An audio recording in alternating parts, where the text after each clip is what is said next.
Two Sharmistha's recipe. Sharmistha's রেসিপিতে আপনাদের সবাইকে স্বাগত জানাই।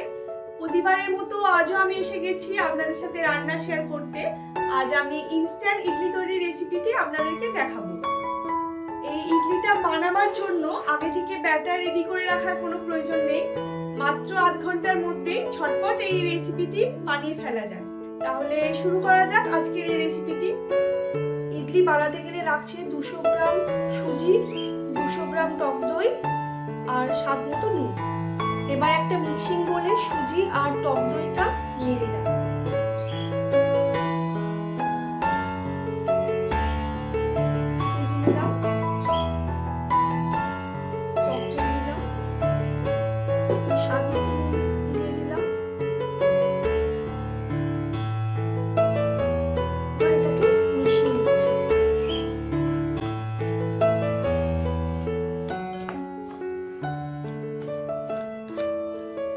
মেশানোর পরে ব্যাটারটা খুবই শক্ত লাগছে, তাই সামান্য পরিমাণ জল দিয়ে ব্যাটারের কনসিস্টেন্সিটাকে অ্যাডজাস্ট করে নিলাম।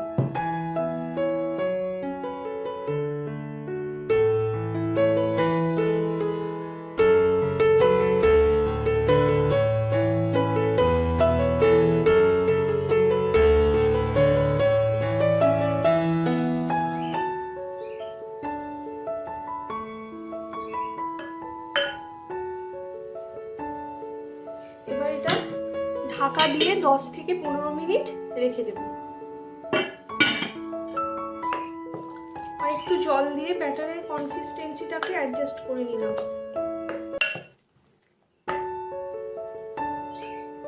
আজ আমি দু রকম ইডলি বানাবো, প্লেন ইডলি আর মশলা ইডলি। এমনিতে ইডলি স্বাস্থ্যের পক্ষে ভালো, আর এটাকে আরো স্বাস্থ্যকর বানানো যায় যদি এটাকে সবজি অ্যাড করা যায়। ব্যাটারটাকে দুভাগে ভাগ করার জন্য আরেকটা বোল নিলাম। এবার এ থেকে ব্যাটারটা আমি হাফ এই বোলে তুলে নিলাম। যে 15 মিনিটে ব্যাটারটাকে রেডি করতে দিয়েছিলাম, সেই 15 মিনিটে আমি সবজিগুলো কেটে রেডি করে নিয়েছি। গাজর, ক্যাপসিকাম, পেঁয়াজ কুচি, ধনেপাতা আর কাঁচা লঙ্কা। কাঁচা লঙ্কাটা অপশনাল, এটা আপনারা দিতেও পারেন অথবা নাও দিতে পারেন। বাচ্চারা ঝাল পছন্দ করে না, তাই কাঁচা লঙ্কাটা না দেওয়াটাই ভালো। আমি সবজিগুলো এবার অ্যাড করে দিচ্ছি। এতে আপনারা আরো সবজি অ্যাড করতে পারেন, যেমন স্প্রিং অনিয়ন, মটরশুঁটি অথবা সুইট কর্ন।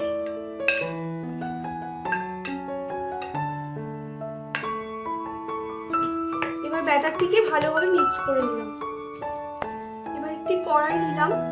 কড়া আমি এই কারণে নিলাম যে যাদের ইডলি স্ট্যান্ড নেই, যাদের বাড়িতে ইডলি স্ট্যান্ড নেই, তারাও ইডলি বানাতে পারবে, তাই আজ আমি কড়া দিয়ে দেখাচ্ছি।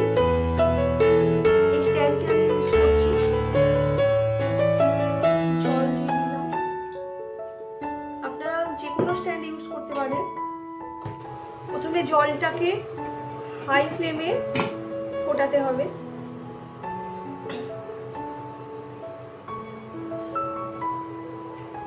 ইডলি বানাবার জন্য আমি এই সাইজের বাটি নিয়েছি। দেখুন, বাটিগুলোতে একটু অয়েল ব্রাশ করে নিতে হবে। এই ব্যাটারটি দেওয়ার আগে হাফ টিস্পুন খাবার সোডা মেশাতে হবে।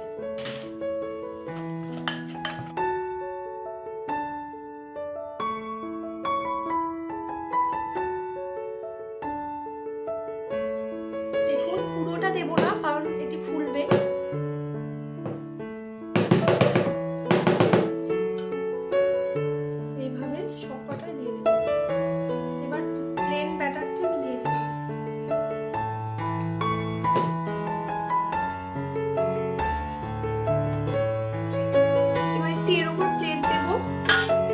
এমন ইউজ করবো যাতে এর চার সাইড দিয়ে স্টিমটা বেরোয়।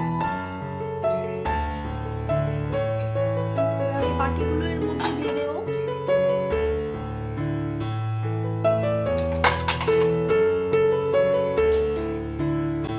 এর উপর আমি আরেকটা প্লেট নিলাম।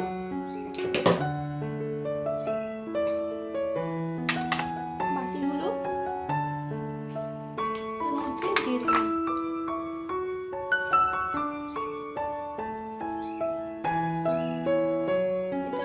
দিয়ে দিলাম।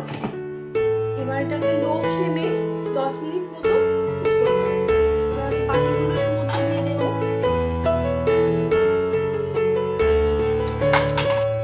আমি আরেকটু দিলাম।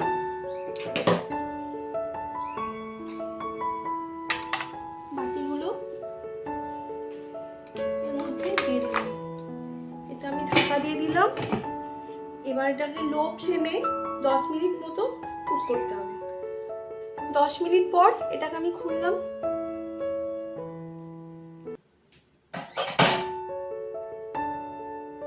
এবার একটি টুথপিক নিয়ে আমি এটাকে দেখবো এটা রেডি হয়েছে কিনা।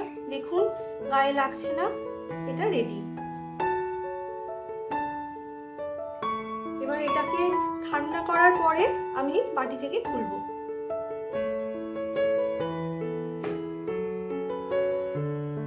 এবার এটাকে একটু ঠান্ডা করে ছুরি দিয়ে চার সাইডটা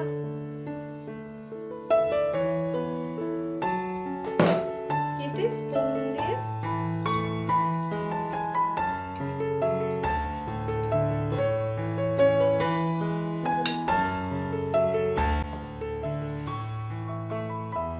তৈরি আজকের ইডলি। আমার এই রেসিপিটিকে অবশ্যই টেস্ট করবেন।